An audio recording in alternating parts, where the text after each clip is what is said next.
আল্লাহ পাক রব্বুল আলামিন ভারতের বুকে এক রহমত নাজিল করলেন। একজন ডাক্তার জাকির নায়েককে দিয়ে গোটা ভারতের সমস্ত মিডিয়ার প্রতিবাদে একটা পিস টিভি দিয়ে লক্ষ কোটি মানুষদেরকে ইসলামের পথে আহ্বান করার ব্যবস্থা করেছেন। জোরে বলেন ঠিক কিনা? সম্মানিত ভাইয়েরা, বাংলার জমিনে দীর্ঘ 50টি বছর আল্লামা দেলোয়ার হোসেন সাঈদী সাহেব কোরআনুল কারীমের কথা বলেছে। তাকে যখন বন্দী করে দেয়া হলো, আল্লাহ পাক রব্বুল আলামিনের রহমতে মুফতি আমির হামজা, আল্লামা মামুনুল হক, সর্বশেষ বাংলার জমিনের উজ্জ্বল নক্ষত্র ডক্টর মিজানুর রহমান আজহারি এমন একজন জাদুময় কণ্ঠ নিয়ে বাংলার জমিনের যুবকদের সামনে হাজির হলো। একজনের মাহফিলে 30 লক্ষ মানুষ, 25 লক্ষ মানুষ একত্রিত হয়। চিল্লা বলেন ঠিক কিনা? এখান থেকে প্রমাণ হয়ে গেল বাংলার জমিন থেকে আর কিছু সরানো গেলেও ইসলাম আর কোরআনকে সরানো যাবে না, যাবে না, যাবে না। চিৎকার করে বলেন ঠিক কিনা? তোমরা বিপিএল এর খেলোয়াড়দের একটা করে ছক্কার বিনিময়ে একটা করে বাড়ি দিয়েছো, আমরা নিষেধ করি নাই, কিন্তু কোরআনের হাফেজরা তারা যে কাজ করে দেখিয়েছে এই কাজ বিপিএল বা বাংলাদেশের খেলোয়াড়রা করতে পারে নাই। 20 বছর 25 বছর যাবত তারা খেলাধুলা করলো, আজও পর্যন্ত বাংলার জমিনকে চ্যাম্পিয়নশিপ এনে দিতে পারে নাই। অথচ যে অবহেলা করে কোরআনুল কারীমের হাফেজদেরকে তোমরা ফকির মিসকিনের মতো মনে করেছো। সারা পৃথিবীতে 1 নয় 2 নয়, দীর্ঘ 143টি রাষ্ট্রের মধ্যে একবার নয়, দুইবার নয়, বারবার লাল সবুজের পতাকাকে উড্ডীন করে তারা সারা পৃথিবীতে বাংলার জমিনকে চ্যাম্পিয়ন করে দেখিয়ে দিয়েছে কোরআন ছিল, কোরআন আছে, বাংলার জমিনের মানুষের অন্তরের সঙ্গে কোরআন মিশে থাকবে। চিৎকার করে বলেন আল্লাহু আকবার। সম্মানিত ভাইয়েরা, এজন্যে কোরআনের আলোচনা চলবেই, কোরআনুল কারীমের কথা চলবেই কিয়ামত পর্যন্ত। এতে যতই বাধা আসুক, সমস্যা আছে ভাই? আসুক না যত বাধা, যত ঝড় সাইক্লোন, রাসূলের পথে মোরা চলবই। এ জীবন বাজি রেখে দিনের নিশান মোরা বাংলার আকাশে উড়াবই। মোরা কামানের মুখোমুখি দাঁড়িয়ে, মোরা কামানের মুখোমুখি দাঁড়িয়ে আল্লাহু আকবার বলবো। আসুক না যত বাধা, যত ঝড় সাইক্লোন, রাসূলের পথে মোরা চলবই। এ জীবন বাজি রেখে দিনের নিশান মোরা বাংলার আকাশে উড়াবই। ঠিক কিনা বলেন ভাইরা? মন্ত্রী মিনিস্টারদের সাথে গিয়ে ছবি তুলে ছবি পোস্ট করে দিতেন। তিনিও একজন প্রভাবশালী, একজন বড় মানুষ ছিলেন। লোকটার চুল ছিল সাদা, দাড়িগুলি ছিল সাদা। এই লোকটা সবার পূর্বে হজে যেতেন, প্রাইম মিনিস্টারের সবসময় কাছে কাছে থাকতেন। কিন্তু যখন বাংলার জমিনের বৈষম্য বিরোধী ছাত্র আন্দোলনের যুবকেরা এই ব্যক্তির আমলনামা ধরে যখন টান দিল, মানুষের সামনে উন্মুক্ত করে দিল, দেখা গেল এই সমাজের মধ্যে ব্যাংক ডাকাতির শ্রেষ্ঠ ডাকাত হলো এই ব্যক্তি। জোরে বলেন ঠিক কিনা? ভাই আপনারা আওয়াজ দেন না কি কারণে? একটু জোরে কণ্ঠস্বর খুলে আওয়াজ দেন, জোরে বলেন ঠিক না ঠিক?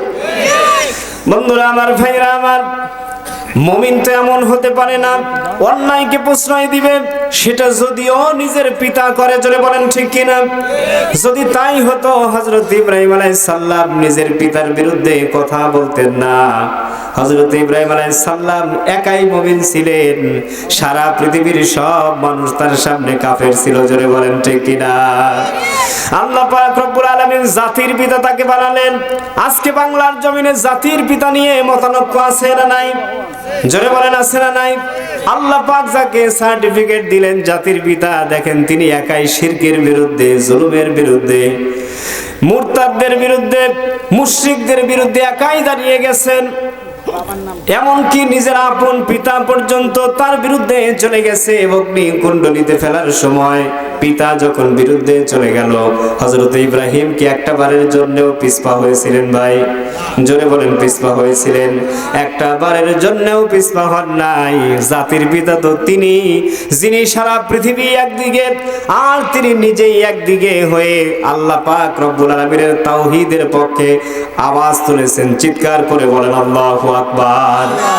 বন্ধুরা আমার, ভাইয়েরা আমার, আজকে দুনিয়ার জগতে দল হলো দুইটা। জোরে বলেন কয়টা? একটা হলো আসহাবুল ইয়ামিন, ডানপন্থী দল। জোরে বলেন আল্লাহু আকবার। সেই দলের নাম হলো হিজবুল্লাহ, আল্লাহর দল। আর একটা আসহাবুশ শিমাল, বামপন্থী দল, সেই দলের নাম হলো হিজবুশ শাইতান, শয়তানের দল। আপনাকে দুইটি দলের মধ্যে যে কোনো একটি দলকে গ্রহণ করে নিতে হবে। যদি আল্লাহর দলে আপনি হন, আল্লাহর কোরআন থেকে যতগুলি কথা হবে প্রত্যেকটি কথা আপনার বিরুদ্ধে গেলেও আপনাকে মেনে নিতে হবে। জোরে বলেন ঠিক কিনা? বন্ধুরা আমার, ভাইরা আমার, কানটা খাড়া করে এবার মনোযোগের সাথে শ্রবণ করুন। আল্লাহ পাক রব্বুল আলামিন বললেন, অন্তরের মধ্যে মানুষের লোভের রোগ আছে। বাংলার জমিনের যেই সাদা চুলওয়ালা দাড়িওয়ালা দরবেশের কথা বলতেছিলাম, আমলনামা যখন খুলে দেওয়া হলো, দরবেশ কি বলল? দরবেশের নামে 50,000 কোটি টাকা ব্যাংক থেকে নেওয়া লোন ফাঁকি দেওয়ার রেকর্ড আছে না নাই? জোরে বলেন, ছিল কি ছিল না? উনি এত টাকা আত্মসাৎ করেছেন। মানুষের জীবনে 1 কোটি টাকা হলেই জীবন পার হয়ে যায়। আল্লাহর বান্দার জীবনও 60 থেকে 70 বছরের জীবন, লক্ষ লক্ষ হাজার হাজার কোটি কোটি টাকার সম্পদ তার ছিল। জোরে বলেন ঠিক কিনা? আজও সারা পৃথিবীর বুকে বিভিন্ন রাষ্ট্রে তার ব্যবসা আছে, এরপরেও তার হয় না। বাংলার জমিনের সাধারণ মানুষের ব্যাংকে জমানো টাকাগুলি চুষে চুষে হাজার হাজার কোটি টাকা আত্মসাৎ করেছেন। জোরে জোরে বলেন কথা ঠিক কিনা? বাংলার জমিনের মানুষ যখন হুঙ্কার দিয়ে তাকে নিয়ে টানাটানি শুরু করে দিল, পালানোর কোনো সুযোগ নাই।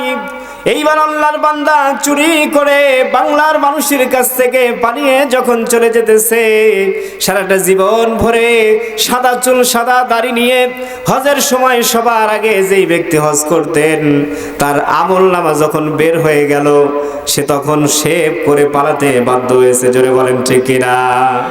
জোরে বলেন ঠিক না বা ঠিক? মানুষেরা জিজ্ঞাসা করলো যে, আপনি এত বড় একটা আল্লাহওয়ালা ব্যক্তি, আপনি দাড়ি কেটে পালাচ্ছেন? বললো যে, বাপুরে দাড়ি রাখা কি? বলো ওয়াজিব। বলে জীবন বাঁচানো? বলো ফরজ। বলে আমি তো ওয়াজিবের চেয়ে ফরজটাকে প্রায়োরিটি দিয়েছি। কথা বলেন ঠিক কিনা? সম্মানিত ভাইয়েরা, এই সমস্যাগুলি যদি আমার নিজের মধ্যেও থাকে, কোরআন যদি বলে, আমার মন বেজার করলে চলবে? জোরে বলেন, চলবে? চলবে না।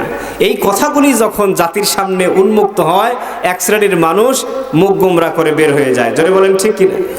আল্লাহ পাক রব্বুল আলামিন বলেন, তাদের জন্য সুসংবাদ আছে, যারা নাকি কোরআনুল কারীমের বিধান শোনার পরে, হুকুম শোনার পরে মুখখানা বাঁকা করে, মনটা নরম করে, মাথা নিচু করে সেখান থেকে মুখ ফিরিয়ে চলে যায়। আল্লাহ পাক রব্বুল আলামিন বলেন, ওয়ামান আ'রাদা আন যিকরি ফাইন্না লাহু মাঈশাতান দানকা ওয়া নাহশুরুহু ইয়াওমাল কিয়ামাতি আ'মা। আল্লাহু আকবার। আল্লাহ পাক রব্বুল আলামিন বলেন, কোরআনে যখন আলোচনা আছে সুদের বিরুদ্ধে, ঘুষের বিরুদ্ধে, দুর্নীতির বিরুদ্ধে, মানুষকে ঠকানোর বিরুদ্ধে, জেল জুলুম জরিমানা একজন ও নিরপরাধ মানুষকে দেওয়ার বিরুদ্ধে, কথা বলেন ঠিক কিনা? এই কথাগুলি শোনার পরে যেই ব্যক্তিরা মনটাকে খাটো করে মুখ ফিরিয়ে চলে যায়, আল্লাহ পাক বলেন, ও নবী, দুনিয়ায় একটা শাস্তি আর মৃত্যুর পরে অন্যতম আর একটা শাস্তি তাদের জন্য আছে। তাদের এই শাস্তিগুলোর সুসংবাদ দান করো। জোরে জোরে বলেন নাউযুবিল্লাহ। আল্লাহ পাক রব্বুল আলামিন বলেন, যে দুনিয়ার জীবনের জন্য সে এত পাগল, দুনিয়ার জীবনে 1 কোটি টাকা হলে চলতো, হাজার হাজার কোটি টাকা ব্যাংক থেকে লুট করেছে, হাজার হাজার কোটি টাকা সে আত্মসাৎ করে খেয়েছে, ওই দুনিয়ার জীবন আমি তার জন্য সংকীর্ণ করে দেব। আজকে তার ব্যবসা সারা পৃথিবীতে বিভিন্ন রাষ্ট্রে, দেশের মধ্যে হাজার হাজার কোটি কোটি টাকার সম্পদ থাকার পরেও আল্লাহর বান্দাকে দেশ ছেড়ে পালাতে হয়। জীবন কি সংকীর্ণ হয়েছে নাকি হয় নাই? জোরে বলেন, হয়েছে না হয় নাই? মৃত্যুর ভয় আছে, র্যাবের ভয় আছে, পুলিশের ভয় আছে, সর্বশেষ জনগণের ভয় আছে। কথা বলেন ঠিক কিনা? আপনি কিসের কোটি কোটি টাকা দিয়ে আপনি কি করবেন? জাতির লোকে যদি আপনাকে চোর বলে, জাতির লোকে যদি আপনাকে ঋণ খেলাপকারী বলে, জাতির মানুষেরা যদি আপনাকে মূল্যায়ন না করে, আপনি কিসের হাজার হাজার কোটি টাকার মানুষ আমার বুঝে আসে না।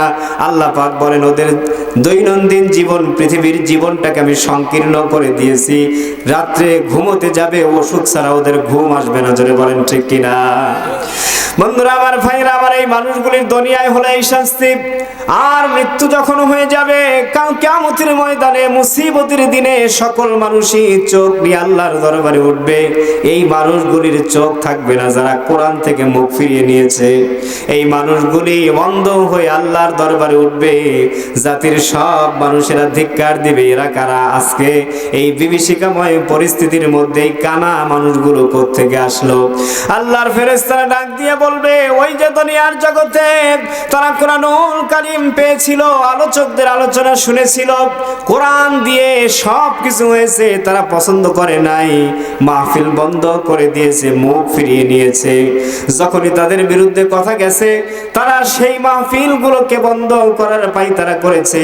যে আলেমগুলি বলেছে তাদেরকে ধরে ধরে জেলখানায় ভরার মতো ব্যবস্থা করেছে। জোরে বলেন ঠিক কিনা? যে মানুষগুলি সঠিক পথ দেখানোর জন্য প্রচেষ্টা করেছে সেই মানুষগুলির বিরুদ্ধে মিথ্যা মামলা দিয়েছে। ওই মানুষগুলি কোরআন থেকে মুখ ফিরিয়ে নেওয়ার কারণে আল্লাহ পাক আজকে তাদেরকে বন্ধ করে তুলেছেন, তাদের চোখ আজকে আল্লাহ পাক দেন নাই।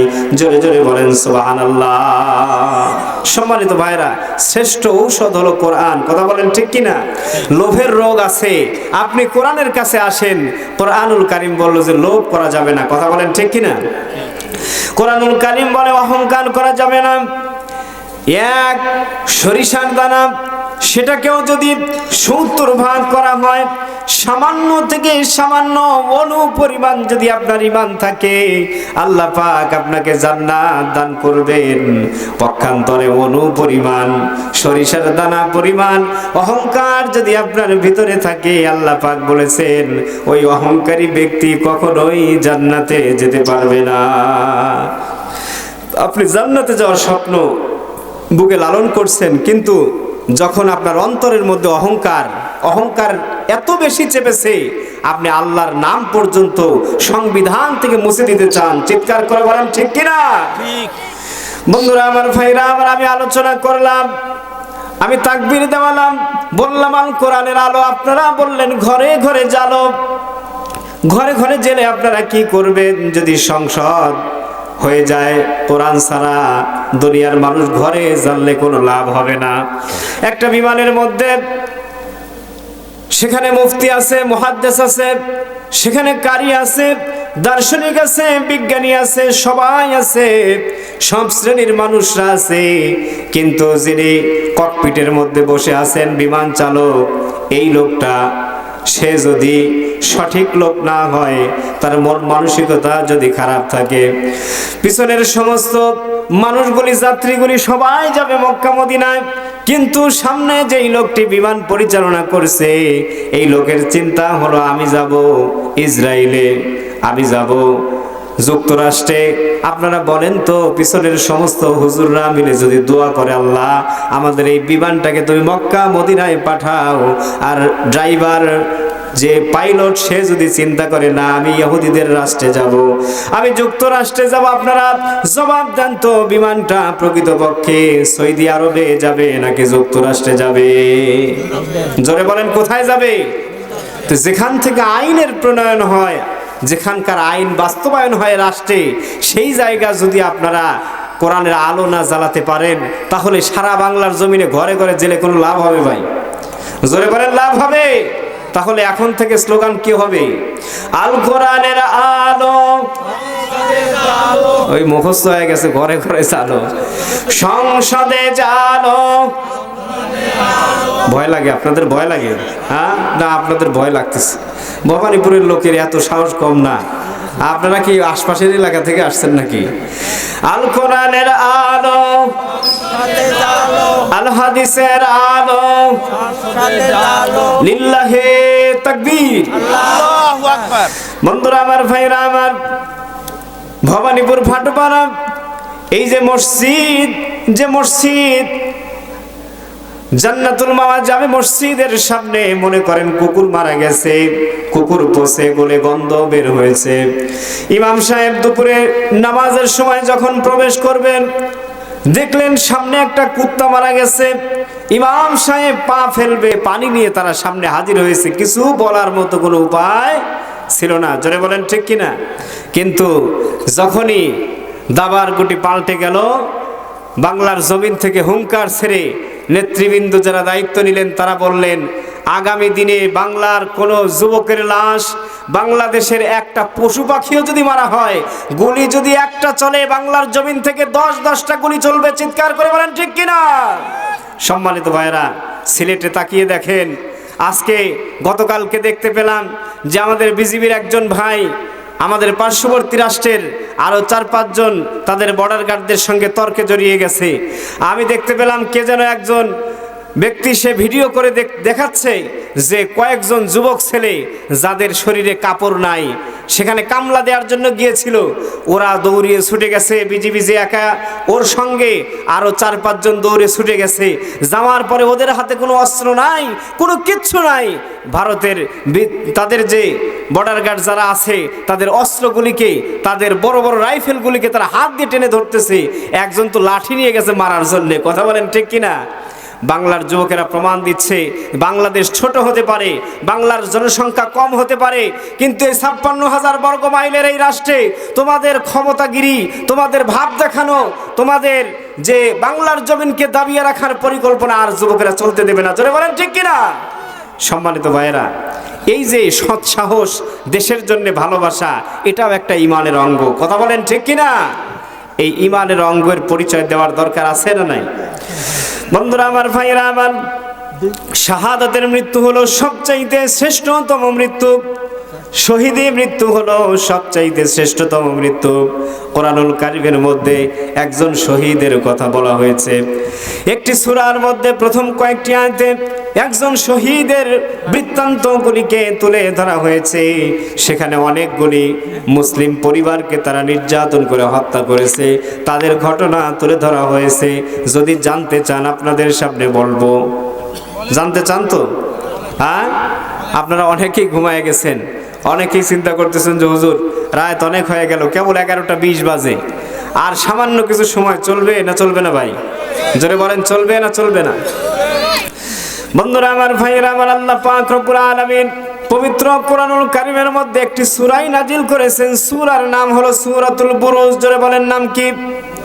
একটু জোরে আওয়াজ করে বলেন, নামটা কি?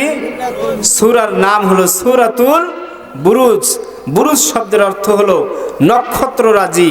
বুরুজ শব্দের অর্থ হচ্ছে তারকা খচিত একটা সুন্দর আল্লাহ পাকের দেয়া নেয়ামতপূর্ণ তারকা খচিত একটি মহল, যেটাকে পবিত্র কোরআনুল কারীমের সংক্ষিপ্ত ভাষায় বুরুজ বলা হয়েছে। জোরে বলেন সুবহানাল্লাহ।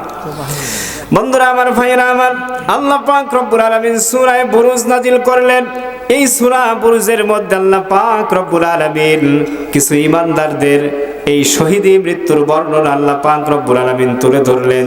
তার মধ্যে যিনি নেতৃত্ব দিয়েছেন ওই ব্যক্তির নাম হলো হযরতে আব্দুল্লাহ ইবনে দামের। জোরে বলেন সুবহানাল্লাহ। আল্লাহ পাক রব্বুল আলামিন বলেন, ওয়াস-সামা'i যাতিল বুরুজি ওয়াল ইয়াউমিল মাউউদ। আল্লাহু আকবার। আল্লাহ পাক রব্বুল আলামিন সূরা বুরুজ যখন নাজিল করেন, বিশ্ব নবীজির উপরে প্রচন্ড জুলুম নির্যাতন চলতেছিল। আল্লাহ পাক রব্বুল আলামিন সূরাটি কোরআনুল কারীমের 85 নাম্বার সিরিয়ালে আল্লাহ পাক রব্বুল আলামিন সেট করেছেন। এই সূরাটি নাজিল হয়েছে মক্কা নগরীতে। আল্লাহর নবীজি দিনের দাওয়াত দিতে লাগলেন। কাফেরেরা নবীজির সঙ্গে বিভিন্ন রকমের খারাপ অত্যাচারপূর্ণ আচরণ করতে লেগেছে। আল্লাহর নবীজিকে বকাবাদ্য, গালিগালাজ, বিভিন্ন রকমের তহমত দেওয়া শুরু করে দিয়েছে। আল্লাহর রাসূল সহ তার পুরা পরিবারকে 3টি বছর শিবে আবু তালেব নামক জেলখানার মধ্যে বন্দী রাখা হয়েছে। জোরে বলেন ঠিক কিনা? আজকে অনেক মানুষ নবীজির সহজ সুন্নত মানতে চায়, কিন্তু জেলখানায় থাকা সেই নবীজির সেই কঠিন সুন্নাহগুলো মানতে চায় না। কথা বলেন ঠিক কিনা? একেবারে তেলতেলা সুন্নত, খাওয়ার পরে মিষ্টি খাওয়া সুন্নাত, এই সুন্নাহ আমরা মানার জন্য পাগল। কথা বলেন ঠিক কিনা?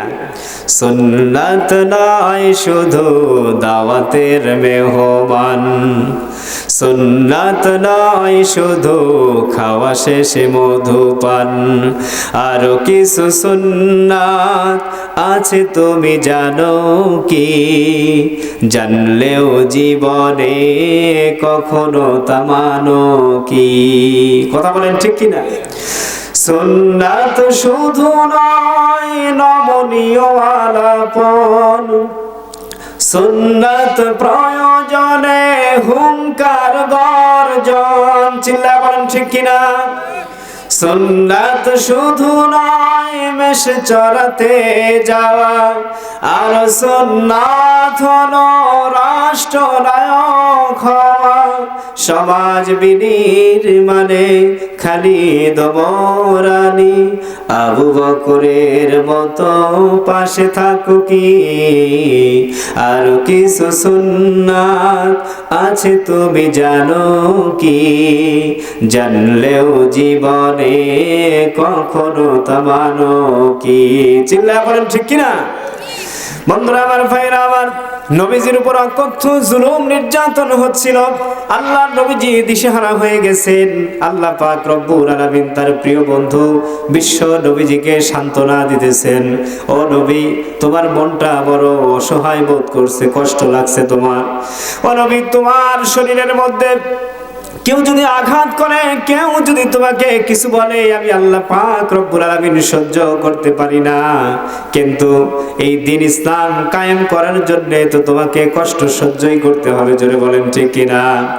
বাংলার জমিনে কত এমপি দেখলাম, মন্ত্রী দেখলাম, যাদের জীবনে প্রত্যেকটি জায়গায় দুর্নীতিতে ভরপুর। এই বাংলার জমিনে আরো কিছু মানুষ দেখলাম যারা দাড়ি টুপি পরে মন্ত্রীর দায়িত্ব পালন করেছেন। পরবর্তী তাদের 5 বছরের পরে র‍্যাব দিয়ে, গোয়েন্দা দিয়ে চিরুনি অভিযান করিয়েছে। এরপরেও তাদের মন্ত্রণালয় থেকে এক চুল পরিমাণ দুর্নীতির গন্ধ বের করতে পারে নাই। জোরে জোরে বলেন সুবহানাল্লাহ। বন্ধুরা আমার, ভাইরা আমার, বিনিময়ে তাদেরকে ফাঁসির দড়ি দেয়া হয়েছে। আর যারা সম্পদ আত্মসাৎ করলো, লুট করলো, তারাই দেশের মধ্যে নিজেদেরকে বড় করে জনগণের সামনে উপস্থাপন করেছে। চিৎকার করে বলেন ঠিক কিনা? বন্ধুরা আমার, ভাইরা আমার, আল্লাহর রাসূলের পদাঙ্ক অনুসরণ করলে আপনার উপরে জুলুম আসবে, জেল আসবে, জরিমানা আসবে। যদি না আসে তাহলে আল্লাহর কথা তো মিলবে না। আল্লাহ পাক সূরা আনকাবুতের মধ্যে বলেন, হাসিবান নাসু আইয়ুতরাকু আইয়াকুলু আমান্না ওয়া হুম লা ইউফতানুন। আল্লাহু আকবার। আল্লাহ পাক রব্বুল আলামিন বলেন, তোমরা কি ভেবেছো এমনি এমনি জান্নাতে চলে যাবে? অথচ আমি আল্লাহ তাআলা তোমাদেরকে পরীক্ষা করব না, তোমাদেরকে বিপদে ফেলবো না, তোমাদেরকে মুসিবতের মধ্যে ফেলবো না। দিন ইসলামের আন্দোলন করবে, তোমরা সাদা মাঠা পাবে, তোমরা মুনাফিকের মতো করে জান্নাতে চলে যাওয়ার চিন্তা করবে, কখনো হবে না। ইসলাম যদি মেনে নাও, আমার নবীজির মতো করে যদি ইসলামের প্রচার কার্য চালাতে চাও, অবশ্যই আমার নবীকে পাথরের আঘাত খেতে হয়েছে, তোমাদেরকেও জেল জরিমানার মধ্যে পড়তে হবে। চিৎকার করে বলেন সুবহানাল্লাহ। বন্ধুরা আমার, ভাইরা আমার, নবীজিকে আল্লাহ পাক সান্ত্বনা দিয়েছেন। নবীজি, ও নবী, 1 নয় 2 নয় 4টি কসম করে তোমাকে বলি। আল্লাহ পাক বললেন, তোমার রব যে তারকা খচিত আসমান তৈরি করেছেন, সেই আসমানের কসম করে বলছি নবীজি। আল্লাহ পাক বলেন, ওয়াল ইয়াউমিল মাউউদ, প্রতিশ্রুতি দিবসের, অর্থাৎ কিয়ামতের প্রতিশ্রুতি আল্লাহ পাক দিয়েছেন। ওই দিবসের শপথ করে আল্লাহ পাক রব্বুল আলামিন বলেন, জোরে জোরে বলেন সুবহানাল্লাহ।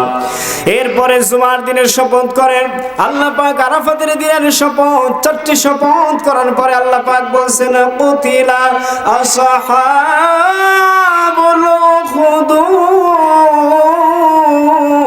আল্লাহু আকবার। আল্লাহ পাক বলেন, নবীজি, স্মরণ করো সেই দিনের কথা, তোমার আগমনের 100 বছর আগে। জোরে বলেন, কয়শো বছর? 100 বছর আগে ইয়ামেনের নজরান নামক একটি এলাকাতে এমন একটি ঘটনা হলো। ও নবী, শুধু যে আজকে তুমি নির্যাতিত হচ্ছ তা নয়, তোমার আগেও এক জাতির লোকেরা নিজের জীবন বিসর্জন দিয়েছে। সুবহানাল্লাহ। আমরা আলোচনা করছি শহীদ মৃত্যু সম্পর্কে। জোরে বলেন ঠিক কিনা? বন্ধুরা আমার, ভাইরা আমার, দীর্ঘদিন অতিক্রম হয়ে যাওয়ার পরে আমিরুল মুমিনিন হযরত ওমর ফারুকের শাসনামলে হঠাৎ করে ইয়ামেন থেকে সংবাদ আসলো, আমিরুল মুমিনিন ইয়ামেনের নজরানে এমন একটি জায়গার মধ্যে আমাদের সৈন্য সামন্তরা খাল খনন করতেছিল, নদী খনন। এই নদী খননের সময় একটি লাশ পাওয়া গেছে। এই লাশটা এখনো মনে হচ্ছে জ্যান্ত, শরীরের কাপড়গুলি এখনো পর্যন্ত পুরাতন হয় নাই, শরীর থেকে গরম গরম অনুভব হচ্ছে। সবচাইতে আশ্চর্যজনক বিষয় হলো তার ডান কান অথবা বাম কান, এই কানের সঙ্গে তার হাতখানা লাগানো আছে। যখনই সেই হাতখানা সরানো হচ্ছে সঙ্গে সঙ্গে ফিনকি দিয়ে রক্ত প্রবাহিত হতেছে। আশ্চর্যের বিষয় হলেও কথাটি সত্য। ও আমিরুল মুমিনিন, 100 বছর বা তার চেয়ে বেশি কিছু দিনের লোক যারা এখনো জীবিত আছে, সবাইকে জিজ্ঞাসা করেছি, কেউ এই যুবক সম্পর্কে কোনো তথ্য দিতে পারে নাই। তার মানে বোঝা গেল লাশটা 100 বছর আগে দাফন করা হয়েছে। কথা বলেন ঠিক কিনা? তো ভাই, লাশকে যেহেতু কেউ চেনে না, এই গ্রামে একজন মানুষ যদি 10 দিন আগে মারা যায়, সবাই চিনবে না চিনবে না? যদি বলেন চিনবে না চিনবে না? সবাই চিনবে। যদি 50 বছর আগেও মারা যায়, তারপরেও কিছু মুরব্বীরা চিনবে। কথা বলেন ঠিক কিনা? যদি 100 বছর আগেও মারা যায়, কিছু মানুষ, 2-1 যারা মুরব্বী আছে তারা শুনবে গল্প বা জানবে এই জায়গায় অমুক মারা গেছে। কথা বলেন ঠিক কিনা? কিন্তু এই লাশের কথা তো কেউ বলতে পারে না, বলে যে আমরা চিনি না, 100 বছর ঊর্ধ্ব হয়ে গেছে ওই সময়ের লোক। যখন লাশটা এই রকম ভাবে তারা গবেষণা করে হযরত ওমরের কাছে লোক পাঠালেন। হযরত ওমর আব্দুল্লাহ ইবনে আব্বাস রাদিয়াল্লাহু তাআলা আনহুকে ডাক দিলেন, আব্দুল্লাহ ইবনে আব্বাস, তুমি তো রাইসুল মুফাসসিরিন, মুফাসসিরিনদের সরদার, সুতরাং তুমি বলো তো এই বিষয় সম্পর্কে কোনো কিছু বলা যায় কিনা। অবশেষে তারা সূরাতুল বুরুজ যখন খুললেন, খোলার পরে দেখতে পেলেন এই সূরা বুরুজের ভিতরে ইয়ামেনের নজরানে এক যুবক, যতক্ষণ এখানে কোরআনের আলোচনা হবে কবরবাসীরা ততক্ষণ পর্যন্ত আল্লাহ পাক তাদের কবরের আযাবকে আহসান করবেন, কমিয়ে দেবেন, তারা শান্তিতে থাকবে। আমাদের পিতামাতা আত্মীয় স্বজন যারা এখানে আছে, আমরা চাই কি চাই না যে তারা কিছু সময় শান্তিতে থাক? জোরে বলেন, চাই না চাই না? অবশ্যই চাই, কারণ কোরআন তেলাওয়াত হলে সে জায়গায় আল্লাহর রহমত থাকে না থাকে না? জোরে বলেন, থাকে না থাকে না? গজবের ফেরেশতা আসতে পারবে? জোরে বলেন, পারবে? বন্ধুরা আমার, ভাইরা আমার, ইউসুফ জুনামাস ঘোষণা করে দিল, আমার এই সাম্রাজ্যের মধ্যে একজন যুবককে নিয়ে আসা হোক। আব্দুল্লাহকে ধরা হলো, আব্দুল্লাহ ইবনে দামেরকে ধরে নিয়ে আসা হলো। বাদশা ডেকে বললেন, আমার এই গণক, আমার এই জাদুকরকে আমি মন্ত্রীর মর্যাদা দিয়েছি, সবচাইতে শ্রেষ্ঠত্বের আসন দিয়েছি আমার রাজ্যে, সুতরাং এই লোকটা বৃদ্ধ হয়ে গেছে, তুমি ওনার কাছ থেকে সমস্ত জাদু বিদ্যা যা কিছু সে জানে, গণকি বিদ্যা সব শিখে নাও। এরপরে আমি তোমাকে তার স্থলাভিষিক্ত করব। তোমার টাকার চিন্তা নাই, পয়সার চিন্তা নাই, তুমি শুধু আমার গুণগান করবে। এইভাবেই তোমাকে আগামী দিনে আমার রাজ্য টিকিয়ে রাখতে হবে। ছেলের শিক্ষা শুরু হয়ে গেল। সকাল সন্ধ্যায় সে বাড়ি থেকে চলে যেত সেই জাদুবিদ্যা শেখার জন্যে। এখন যখন যায় এই ভবানীপুর ভাটোপাড়ার মসজিদের সামনে দিয়ে যাচ্ছে, যাওয়ার সময় দেখে যে রাস্তার ধারে একজন ব্যক্তি, ওই সময় নবীজির আগমনের পূর্বে, তখন ঈসাই ধর্ম অর্থাৎ হযরত ঈসা আলাইহিস সালামের যে ধর্ম ছিল সেটাই ছিল দ্বীন ইসলাম। ওই ইসলামে দীক্ষিত করার জন্য একজন ব্যক্তি এইভাবে ওয়াজ করে। আমরা মাইকে কথা বলি, কিন্তু ও মাইকে কথা বলতে পারে না, একদম চুপি সরে কিছু মানুষদেরকে নিয়ে দ্বীন ইসলামের সুশিক্ষায় শিক্ষিত করে, নামাজ শিখায়, ইবাদত শিখায়। যখন ওই যুবকটা যখন রাস্তা দিয়ে যায়, যেতে যেতে ওই লোকগুলির দিকে অবাক দৃষ্টিতে তাকিয়ে থাকে। এত সুন্দর কথা তারা বলে, আমি যে জাদুবিদ্যা শিখি, জাদুবিদ্যার কথাও তো জানি, কিন্তু কথা তো ভালো না, কিন্তু এই লোক যে ধর্মীয় গ্রন্থ থেকে তেলাওয়াত করে মানুষদেরকে বুঝায়, এই লোকের কথাগুলো তো আমার ভালো লাগে। সুবহানাল্লাহ বলবেন না? বন্ধুরা আমার, ভাইরা আমার, একদিন 2 দিন করতে করতে হঠাৎ একদিন যুবকের অন্তরের মধ্যে দ্বীন ইসলামের যে শিকড়টা প্রবেশ করে গেল। যুবক তখন ছুটে আসলো সেই ওই সময়ের যিনি খ্রিস্টানদের পাদ্রী ছিলেন ওই লোকটার কাছে। তাকিয়ে দেখতেছে লোকটা সুন্দর করে, ঈসা আলাইহিস সালামের ধর্ম তখন ওটা ছিল ইসলাম, আল্লাহ তাআলার মহান বাণী ইনজিল থেকে সুন্দর করে তেলাওয়াত করে করে মানুষদেরকে বোঝাচ্ছেন। যুবক তার সামনে গেল, ডেকে বলল, হুজুর দয়া করে আপনি আমাকে যদি একটু শেখাতেন আমি বড়ই উপকৃত হতাম। সুবহানাল্লাহ।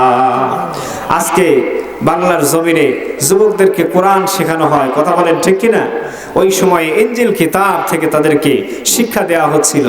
যুবক শেখার পরে প্রতিদিন যায়, দিন দিন তার কাছে এই ইনজিল কিতাব তেলাওয়াত বেশি পছন্দনীয় হয়ে গেল। কিন্তু এখানে থাকতে গেলে ওই পাদ্রির কাছে থাকতে গেলে জাদুকরের কাছে যেতে দেরি হয়, আবার ফিরে যাওয়ার সময় যখন বসে বাড়িতে যেতে দেরি হয়। মা এবং ওই যে জাদুকর দুইজনই তাকে মারপিট শুরু করে দিল। এত লেট কেন হয়?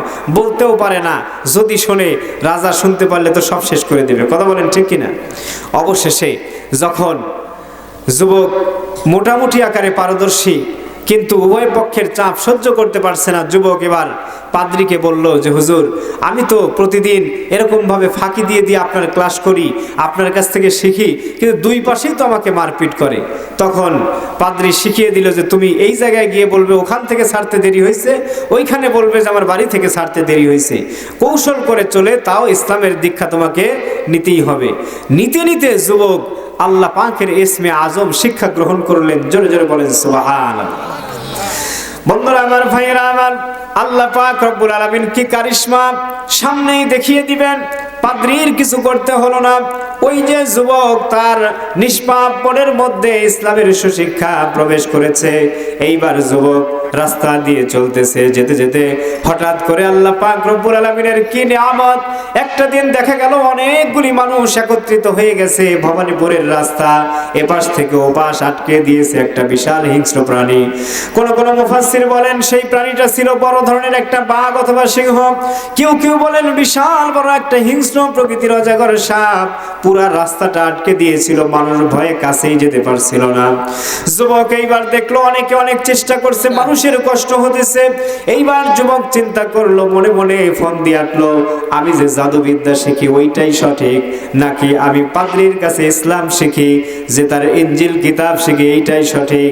আজকে দুইটার মধ্যে পাল্লা দিয়ে প্রমাণ করবো। জোরে বলেন সুবহানাল্লাহ।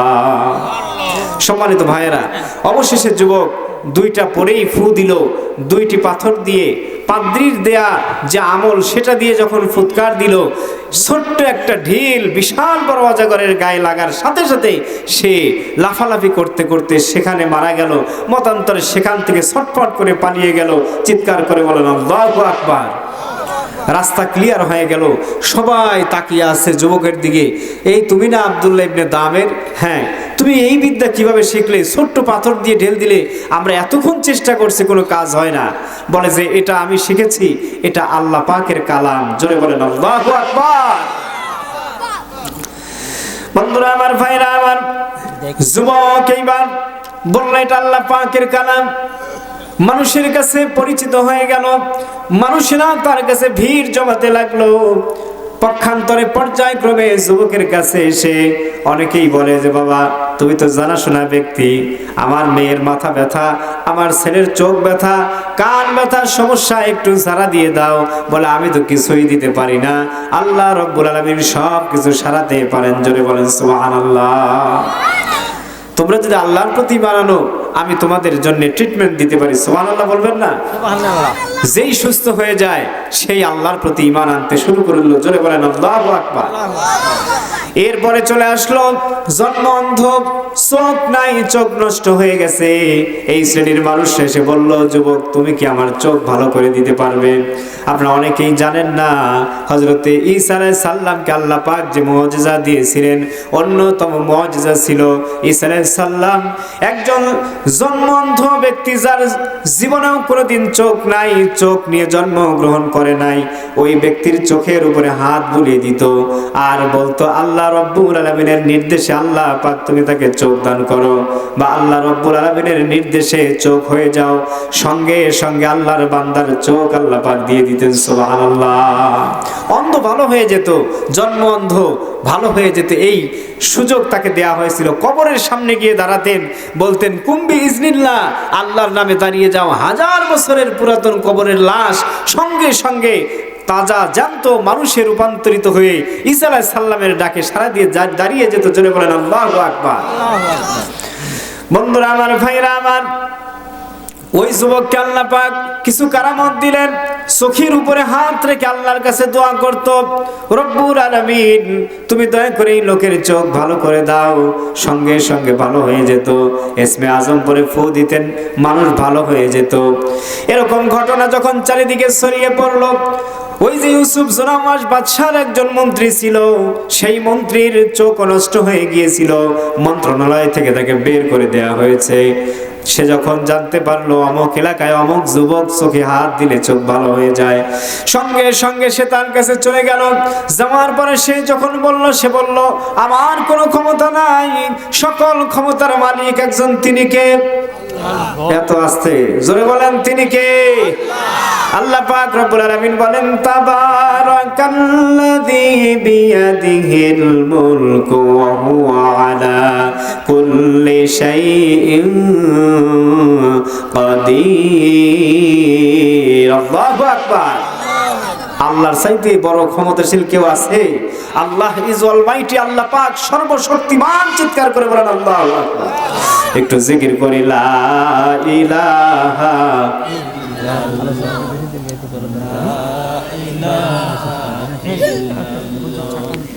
মুহাম্মদ লা ইলাহা। কিছু কালেকশনের ব্যাপারে একটু কেটে কিছু সিমেন্টের ব্যাপারে বললেন, চিনি দিনই রং চা। মুহাম্মদ লা ইলাহা, আরো জোরে লা ইলাহা ইল্লাল্লাহ। শুকরিয়া। লা ইলাহা ইল্লাল্লাহু মুহাম্মাদুর রাসূলুল্লাহ সাল্লাল্লাহু। বন্ধুরা আমার, ভাইরা আমার, আল্লাহ পাক রব্বুল আলামিন তাকে ইসমে আজম শিক্ষা দিয়েছিলেন। মন্ত্রীর চোখ ভালো করে দিবেন, শর্ত হলো একটাই, আল্লাহ পাক রব্বুল আলামিনের প্রতি ঈমান আনতে হবে। জোরে বলেন আল্লাহু আকবার। আল্লাহর প্রতি ঈমান আনার জন্য যদি আপনি প্রস্তুতি নেন, আমি আপনার চোখখানা ভালো করে দিতে পারি আল্লাহ পাকের নির্দেশে। মন্ত্রী বলল চোখের দরকার, ঈমান তো অবশ্যই আনবো। এবার সেই যুবকটা ইসমে আজম পড়ে বিসমিল্লাহির রাব্বিল গোলাম বলে যখন চোখের উপরে হাত দিয়েছে, আল্লাহ পাক রব্বুল আলামিন সঙ্গে সঙ্গে মন্ত্রীর দুইটি চোখ ভালো করে দিয়েছেন। সুবহানাল্লাহ। যুবক এইবার চিন্তা করলো যে এইভাবে মানুষকে দিনের প্রতি আহ্বান করতে থাকি, আর ওইদিকে সেই ইউসুফ জুনাওয়াশের যে জাদুকর ছিল তার সঙ্গেও সে সাক্ষাৎ করতেছে, কারণ বাদশাকে তো বুঝতে দেওয়া যাবে না। কথা বলেন ঠিক কিনা?